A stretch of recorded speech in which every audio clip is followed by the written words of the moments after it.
መስጠት ከቻልኩኝ ደስ እያለኝ አደርገዋለሁ። ፈጣሪ ምን አይነት ተአምር ነው እያሰማኝ ያለው? የእውነትሽን ነው? ግን ልጅቷን በጣም ነው አንጀቴን የበላች። አልገባሽም?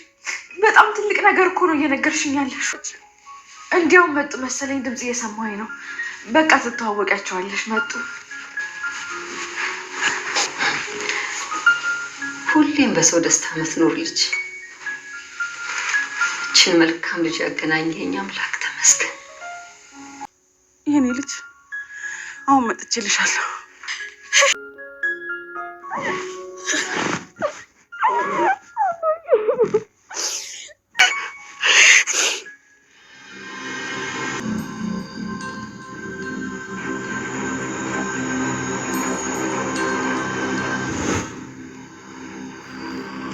በስተመጨረሻም ለማመን የሚከብድ ነገር ተፈጥሯል። አቶ ለይኩንና ወይዘሮ ዝናሽም ከስር ተፈትተው ወደ ቤት በሚመለሱበት ሰዓት እጅጉን ያላሰቡትና ያልጠበቁት ነገር ነው ተፈጥሮ የጠበቃቸው። ፈንቱሽም እንግዲህ ዝኑንና ለይኩን ስታይም እንዲሁም ደግሞ ናሆም ልጇ እንደሆነ ስላረጋገጠች በድንጋጤ ራሷን ስታ ወድቃለች። እነሱም ደግሞ ፈንቱሽን ሲያዩ እጅጉን ማመን ከብዷቸዋል። ያዩትንና የተመለከቱን ነገር እጅጉን በጣም አስደንጋጭ ነገር ሆኖባቸዋል። በሌላ በኩል አምራን አሁን ላይ አልቆላታል። ታዲያ አምራንን ወደ ጎዳና የሚመልስ ነገር ተፈጥሯል። እሱም ደግሞ እንግዲህ የናሆም እናት ፈንቱሽ የደም አይነቷ ኦፕላስ እንደሆነና እንዲሁም ደግሞ ለኤሚ ፓርማሮን ልሰጣት እንደምትፈልግም ጭምር እንግዲህ እየተናገረች ትገኛለች። ታዲያ ይህንም ስትናገር ኑሐሚን ራሷን መቆጣጠር ስላልቻለች በእንባ ተውጣ የደስታ እንባ እያነባች ትገኛለች። አምራንም በበኩሏ አሁን ላይ እንግዲህ የድርጅቱ ባለቤት ከእስር ቤት ከወጣ ከእስር ቤት ከተፈታ እኔ ከድርጅቱ ባለቤት ላይ መነጋገር ፈልጋለሁ፣ ከሱ ጋር መዋዋል እፈልጋለሁ። ምክንያቱም ልጃችሁ ምናልባትም ጊዜ ካላት ዛሬ እንድትጨርሱልኝ እፈልጋለሁ በማለት እንግዲህ ድርጅቱን ልትፈራረም ደቂቃዎች ሲቀሯትም ጉድ ሆናለች። አምራን ወደ ጎዳና ህይወቷ የምትመለስበት ነገር ተፈጥሯል። ይሄ ደግሞ ለመላ ቤተሰቦቹ እጅግ አስደሳች ዜናን ይዞ መጥቷል። ነገር ግን ፈንቱሽ አሁን ላይ እጅጉን በጣም አስደንጋጭ ነገር ሆኖባታል። ናሆምን ከዛ በፊት በጣም ሳየውና ሰላም ስለው በጣም እጅጉን አስደንግጦኛል። ይህ ልጅ ግን ማን ነው ምንድን ነው የሚል ጥያቄ ለኑሐሚን እየጠየቀሻት ነበረ። ነገር ግን በስተመጨረሻ ዝኑንና ለይኩን ስታይ አሁን ላይ ምን ይፈጠራል፣ ምን ሊፈጠር ይችላል የሚለውን ነገር የምናወራ ይሆናል። ሰላም ጤና ይስጥልኝ ውድና የተከበራችሁ የቻናሌ ቤተሰቦች፣ ተወዳጁን ድራማ ኑሐሚን ቀጣይ ክፍል ወደ እናንተ ይዤላችሁ መጥቻለሁ። በዚህ ክፍል ላይ ብዙ ነገሮች ተፈጥረዋል። ቀጣይ ምን ሊፈጠር ይችላል የሚለውን ነገር የምናወራ ይሆናል። ታዲያ ተወዳጆች ቪዲዮውን ስትጀምሩ ላይክ እንድታረጉና እስከ ቪዲዮ ፍጻሜ አብራችሁ እንድትቆዩ በአክብሮት እየጋበዝኳችሁ፣ ሰንበታውን በስተመጨረሻ ክሱን አንስቶላቸው ወይዘሮ ዝናሽም አቶ ለይኩንም ከእስር ቤት ተፈትተዋል። ይሄ ደግሞ ለመላ ቤተሰቡ በጣም ደስታን ፈጥሮላቸዋል። ዳግም በበኩሉ እጅጉን ማመን ከብዶታል። ምክንያቱም ሰንበታ ከዛ ቤት ውርስ የማታገኝ ከሆነ ገንዘብ ካልሰጡ በጭራሽ ከእስር ቤት እንዲወጡ አላደርጋቸውም፣ ክሱንም አላነሳም ብሎ ነበረ። ምክንያቱም መቼም ቢሆን እኔ ከዚህ ከእስር ቤት መውጣት አልችልም። የቀድሞ ክስ ተነስቶብኛል። አሁንም ደግሞ መውጣት የምችልበት እድል የለም። ስለዚህ እድሜ ዘመኔን ከዚህ ነኝ። አንድ ልጅ ደግሞ ያስጨንቀኛል። ስለዚህ እንደ አንድ አባት እኔ ላደርግልህ ያልቻልኩትን ነገር አሁን ግን እነሱ እንዲከሱ ፈልጋለሁ በማለት ግማሽ ውርስ ሊሰጡት ካልቻሉ በጭራሽ ክሱን እንደማያነሳ ነግሮት ነበረ። ነገር ግን እውነት አቶ ሰንበታ ጨክኖ ወይም ደግሞ ቆራጥ ሆኖ ሳይሆን የዳግም ቁርጠኝነት ምን ያህል እንደ እናት አባት ተቀብሏቸዋል፣ ምን ያህል ይወዳቸዋል የሚለውን ነገር ማወቅ ስለፈለገ ነበረ። ስለዚህ በዚህ ጉዳይም እንግዲህ ዳግም እጅጉን በጣም ተጨንቆና ተጠቦ ሌላ የውሸት ውርስ ወረቀትም እያዘጋጀ ነበረ። ነገር ግን አሁን ሄዶ ሲለምነውም እሱ ግን ሊታዘባቸውና እንዲሁም ደግሞ የዳግምን ቁርጠኝነት ለማወቅና እንዲሁም ለዳግም ትክክለኛ እናት አባት እንዲሆኑለት እንግዲህ ከዚህ በኋላ ሰንበታው ለዳግም አባት መሆን እንደማይችልና ቢያስብለት ቢጨነቅም ግን ደግሞ የሚለውጠው ነገር እንደሌለ ልክ እንደ ወንድም እንዲሆንለትም ነበረ እንግዲህ እየነገረው። እናሁም ራሱን መቋቋም ነው ያቃተው። በጣም በቃ የደስታ አምባ ነበረ ሲያነባ የነበረው። በእውነት ማመን ከብዶ ነበረ። እኔ እውነት እንደዚህ ትላለ ብዬ በጭራሽ አላሰብኩም ነበረ። በእውነት እስከዛሬ ላደረግኩ ብለ እያንዳንዱ ነገር ይቅርታ አድርግልኝ በማለት ይቅርታ እየጠየቀው ነበር። እውነት በጣም በጣም የሚያስደስት ነገር ነው የሰራው። በተለይ ደግሞ ዳግም አባቱን አሳልፎ ሰጥቶ፣ ነገር ግን ለኤሚ አሁን ላይ እናት አባቱ ያስፈልጓታል። ስለዚህ ያለ ጥፋቱና ያለ ወንጀሉ እስር ቤት መሰቃየት የለበትም በማለት ነበር ቁርጠኝነት። እንግዲህ አባቱን ቢሆን አባቱ ወንጀለኛ ሆኖ አሳልፎ አባቱን ሰጥቶ እንግዲህ አባቱ ያልሆነውን እንጀራ አባት ነው የሚባለው እንግዲህ እሱን አውጥቷል። እጅግ አሁን ላይ በጣም ደስ ብሏቸዋል። በሌላ በኩል እንግዲህ የናሆም እናት መጀመሪያ ናሆም ልጇ እንደሆነ በጣም ጠርጥራ ነበረ። ውስጧ የሚነግራት ነገር አለ፣ የእናትነት ስሜት። እሱንም ደግሞ ናሆምን ሰላም ስለው እጅጉን በጣም የሚያስደነግጥ ነገር የሆነ ውስጤ ሲወረኝ ይሰማኛል በማለት እንግዲህ ለኑሐሚን ነግራት ነበረ። ኑሐሚንም አይ ከየሆነ ሰው ጋር ተመሳስሎባት ሊሆን እንደሚችል እና ግን አሁን ደህና ነሽ ብላ ጠይቃት ነበር። ግን በጣም ደህና ነኝ፣ የሆነ ስሜት ግን እርግጠኛ ነኝ ተሰምቶኛል፣ ይህ ልጅማ የሆነ ነገር አለ በማለት እንግዲህ ግን እድለኛ ነሽ ኑሐሚን፣ ምክንያቱም እንደዚህ አይነት ቆንጆና ቆንጆ ልብ ያለው ሰው ማግኘት በዚህ ሰዓት በጣም ከባድ ነው። ግን ደግሞ አንቺ በጣም እድለኛ ሴት ነሽ። በእርግጥም አንቺ የሰው ደስታ የሚያስደስትሽ ንጹሕ ልብ ያለች ሴት ነሽ። ግን አንቺን በማግኘቴ እጅግ በጣም ደስ ብሎኛል እያለቻት ነበረ። እንግዲህ አማትና ምራት በበኩላቸው እየተሞጋገሱ ይገኛሉ። ታዲያ ፈንቶች በዚህ ሰዓት እንግዲህ የነ ለይኩን ቤት መሆኑን አላወቀችም ነበረ። አቶ ለይኩንና ወይዘሮ ዝናሽ ተፈትተው ወደ ቤት በመጡበት ሰዓት እጅጉን ያልታሰበና ያልተጠበቀ ነገር ነው የተፈጠረው። እሷ እንግዲህ በሰዓቱ ምን እያለች ነበረ? ለኤሚ ፓርማሮ መስጠት እንደምትፈልግና እንዲሁም ደግሞ መላ ቤተሰቡ በጣም ተጨንቆና ተጠቦ እንደሆነ እንግዲህ ምን ብላታለች ለኑሐሚን? እንደው ደፈርሽ አትበይና ሁሉንም ጥያቄ ምን ያገባሻል ካላልሽ እች ልጅ ምንድን ነው ህመሟ፣ ችግሯ ምንድን ነው በማለት እንግዲህ ጠይቃ ነበረ። ታዲያ ኑሐሚንም አሁን ላይ ፓርማሮ እንደሚያስፈልጋትና የደሞ አይነት ደግሞ ኦፕላስ እንደሆነ ከጠላታቸው ጋርም እንደተመሳሰለ ጭምር ነበረ እንግዲህ ስትነግራት የነበረ። ይቺ ጠላታችን የምትላት አምራን የድርጅቱን 80% መውሰድ እንደምትፈልግ፣ ቤተሰቡን ጎዳና ላይ ለማውጣት ለማራቆት ቁርጣ የተነሳች እንደሆነች፣ የቤተሰቡ ቀንደኛ ጠላት እንደሆነችም ጭምር እንግዲህ ስትነግራት ፈንቱሽ በጣም ነው የደነገጠችው። እንዴት ፈጣሪ በነፃ የሰጣትን ነገር እንዴት ነው በገንዘብ እንደዚህ ነው ያለ የምትመጻደቀው? ማለት እንዲህ ድርጅትን ያህል ነገር ለመንጠቅ ትሞክራለች? ይሄማ በጭራሽ የማይሆንና የማይታሰብ ነገር ነው። እንዴት እንደዚህ ሊሆን ያለ ይችላል? በማለት እንግዲህ ለኤሚ ምን ብላታለች? አይዞሽ፣ በእርግጠኝነት ትድኛለሽ። እኔ ምልሽ አሁን ሙሉ ጤነኛ ሆነሽ ድነሽ የማይበት ቀን ሩቅ አይደለም እያለች ተስፋ እየሰጠሻት ነበረ። ታዲያ ኤሚን በሰዓቱ እንዴ ተስፋማ ሁሉም ሰው ተስፋ ይሰጠኛል፣ ግን ደግሞ በጭራሽ መታከም አልፈልግም። ምክንያቱም ደግሞ ቤተሰቦቼን ጎዳና ላይ አውጥቼ ማራቆት አልፈልግም። ቤተሰቦቼ ይህን ድርጅት ለማቆም ልጅነታቸውንና ወጣትነታቸውን ገብረውበታል። ስለዚህ እኔ ደግሞ ጎዳና ላይ አውጥቼ አልበተናቸውም፣ አላራቆታቸውም በማለት ከባድ ውሳኔን ወሰና ነበረ። ይህ ደግሞ ለናሆምና እንዲሁም ደግሞ ለመላ ቤተሰቡ በጣም አስጨናቂና አስቸጋሪ ሆኖባቸው ነበረ።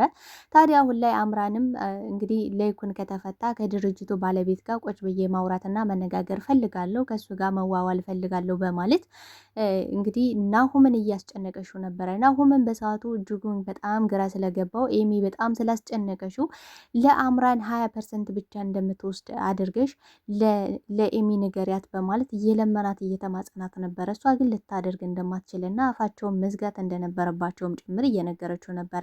ታዲያ እንግዲህ ናሆምን በሰዓቱ ስላሳለፍናቸው ጥቂትም ቢሆን ስላሳለፍናቸው የፍቅር ጊዜያቶች ብልሽ እባክሽ ልለምንሽ ተለመኝ እያለ ቢማጸናትም እሷ ግን የባሰ በቃ በጣም ክፉ ነገሮች መርዛማ ቃላትን ነው ስትናገረኝ ነበር። እኔ ምን ያገባኝ ስለዛ ቤተሰብ ቅንጣት ታህል ስሜት የለኝም፣ ቅንጣት ታህል የሚያዘልብ የለኝም።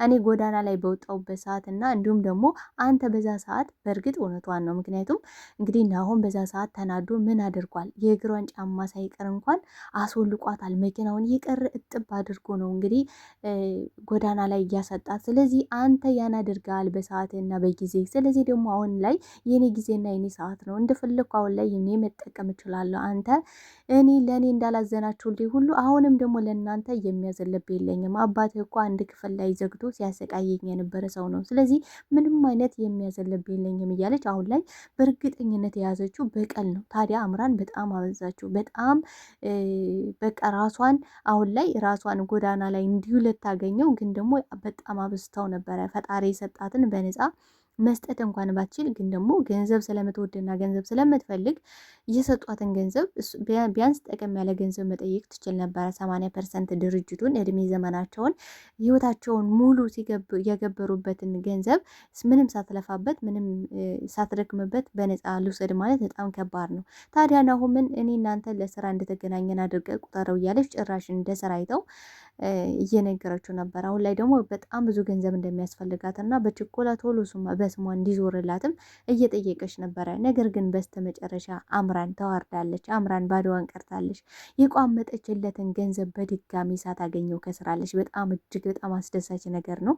ታዲያ የናሆም እናትም የደም አይነቷ ኦፕላስ እንደሆነና አሁን ላይ ለኤሚ ለመስጠት በጣም ዝግጁ እንደሆነች ኤሚ ደግሞ በጣም ታሳሳና ምስኪን ልጅ እንደሆነችም ጭምር ለኑሐሚን እየነገረቻት ነበረ። ኑሐሚንም የደስታ እንባን እያነባች ነበር። ማመን ሁሉ ነው የከበዳት። የምር ከጉድ ነው ያወጣሽን፣ ልነግርሽ አልችልም። ያቺ የተረገመች ብዙ አሰቃይታናለሽ፣ ዋጋ አስከፍላናለሽ፣ ከሚገባው በላይ ተበቅላናለሽ። አሁን ግን በሚገርም ሁኔታ እሷ ደግሞ ወደ ጎዳና የምትመለስበትና እንዲሁም ደግሞ የቋመጠችበትን ገንዘብ አታ ስትንቀዋለል ማየት፣ ለእኔ ስታነባ ማየት ምን ያህል ደስታና ሰላም እንደሆነ ልነግርሽ አልችልም በማለት አሁን ላይ ለመስጠት ነገ ዛሬ ሳትል ዛሬውኑ እንግዲህ ምርመራ ማድረግም ካለባቸው እንዲያደርጉ የደሟን አይነትም የሚመሳሰል ነው። በእርግጥ ግን ደግሞ መስጠት ፈልጋለሁ ብላ ቆርጣ ተነስታለች። ይህ ደግሞ በጣም አስደሳች ነገር ነው። ታዲያ ኤርሚያስም አሁን ላይ በእንባና በለቅሶ ሆኖ እንግዲህ ልጁን ኮኪን ይቅርታ ጠይቋታል። ኮኪን በሰዓቱ ተናዳበትና ተበሳጭታበት ነበረ። ምክንያቱም አባት ሲያስፈልገኝና አባት መሆን በሚችልበት ሰዓት እሷን ሊንከባከባትና ሊያሳድጋት እንደ አባት ሊሆንላት ስላልቻለ በጣም ተቀይመው ነበረ።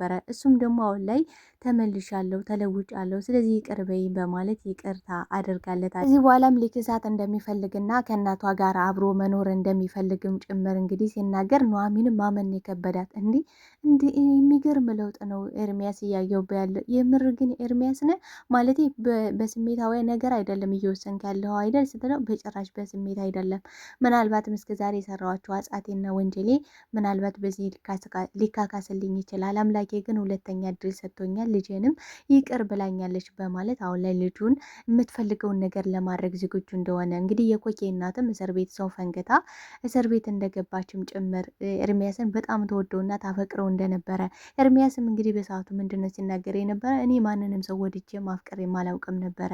አሁን ግን ከእሷ ጋር ከኮኬ ጋር እናት ጋር ለመሆን በጣም ፈቃደኛ ነኝ። የኮኬን የሚያስደስታትን እያንዳንዱን ነገር ለማድረግ ዝግጅቴን ጨርሻለሁ። ፈጣሪ ከረዳኝ፣ ፈጣሪ ልቦናዬን ከመለሰልኝ ከዚህ በላይ ሁለተኛ እድል የለም ብሏል። አንዳንዴ የተሰጠንን እድል አለመጠቀም፣ ሁለተኛ እድል ሲሰጠን አሜን ብለን ተቀብለን በዛ እድል አለመኖር በጣም ራሳችንን መሸወድ ነው። አምራን ሁለተኛ እድል ተሰጥቷት ነበረ። ያ የቋመጠችለትን ገንዘብ ስላጣች ተናዳ ተበሳጭታ እንግዲህ ጎዳና ላይ ነበረ ህይወቷ የነበረው። ታዲያ ምን ጣለላት?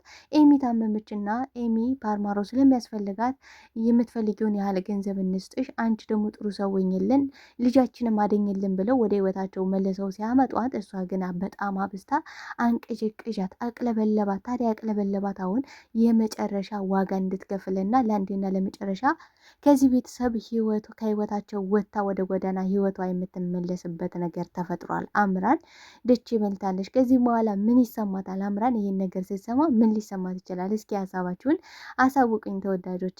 አምራን ከዚህ በኋላ የምትይዘው የምትጨብጠው ነገር ነው የምታጣ። ከዚህ በኋላ ያቆመጠችበትና እንዲሁም ደግሞ ኤርሚያስን ምን ብላው ነበረ? አንተ ቁራሌው፣ ስለዚህ ቁራሌ መኪና ነው የምትመጻደቅበት። እኔ አሁን ላይ የከፈታ እማ ውስጥ ነኝ። ስለዚህ ማንም እንዲያናግረኝም በክፉ አይንም እንዲያይ በጭራሽ አልፈልግም። ማንም እየመጣፉን እንዲከፍትብኝ በጭራሽ አልፈልግም በማለት ለናሆምም እንግዲህ እየነገረችው ነበረ። ታዲያ የተፈጠረው ነገር ምንድን ነው? ወይዘሮ ዝናሽና አቶ ለይኩን ሲመጡ እንግዲህ ፈንቱሽ የዛ ቤት ቤተሰብ ምን እንደሆነ አልገባትም። ለይኩን ሲባል ትሰማለች፣ ግን ደግሞ የስም ተመሳሳይ ሊሆን ይችላል ብላ አስባ ነበረ። ታዲያ ናሆምን ስታየው ልጇ እንደሆነ በጣም ደንግጣና ፈርታ ነበረ። ግን ደግሞ ስለሱ መጠየቅ ፈለጋ፣ ግን ኑሐሚን በሩን ስለዘጋችባት መናገር አልፈለገችም። ኑሐሚን ማለት ምናልባት ተመሳስሎብሽ ሊሆን ይችላል ብላ ነበረ ዝም ያለችው። ግን ደግሞ ለይኩንና እንዲሁም ወይዘሮ ዝናሽን ስታይ በጣም ነው የደነገጠችው። ደንግጣ ራሷን መቋቋም አልቻለሽም። በድንጋጤ ራሷን ስታወድቃለች። እንግዲህ አቶ ለይኩንና ወይዘሮ ዝናሽም ያዩትን ነገር ማመን ከብዷቸዋል። እንዲህ ይሄ ነገርማ በፍጹም አይሆንም፣ እንዴት ሊሆን ቻለ? በጣም ነው የተገረረ። ማለት ይሄ ነገር አጋጣሚ አይደለም፣ እንዴት ሊሆን ቻለ? በድንጋጤ በቃ ራሳቸውን መቋቋም ነው ያቃታቸው። ታዲያ ተወዳጆች ምን የሚፈጠር ይመስላቸዋል? እንግዲህ ፈንቱሽ የናሆም እናት ራሷን ስታ እንዲሁም ደግሞ መላ ቤተሰቡ በድንጋጤ ቆሞ ነበረ እንግዲህ ድራማው ዛጋ ያቆመው። ታዲያ ናሆም አሁን ላይ እንዲህ ፈንቱሽ ብሎ ለይኩን ሲናገር ፈንቱሽ እናቱ እንደሆነ እንደሆነች አውቋል። ታዲያ በዚህ ጉዳይ ምን የሚፈጠር ይመስላችኋል? እስኪ ሀሳብ አስተያየታችሁን በኮሜንት ሴክሽን ላይ አስቀምጡልኝ። ተወዳጆች ለዛሬ ይዤላችሁ የመጣሁት ኑሐሚን ድራማ ይህን ይመስል ነበረ። በቀጣይ ፓርት እስክንገናኝ መልካም ጊዜ መልካም ቆይታ እያልኩኝ ለቤት አዲስ ከሆናችሁ ቤቱን ላይክ፣ ሰብስክራይብ በማድረግ ቤተሰብ እንድትሆኑ በአክብሮት ጠይቃለሁ። ባይ ባይ። ወዳችኋለሁ እኔ ተወዳጆች።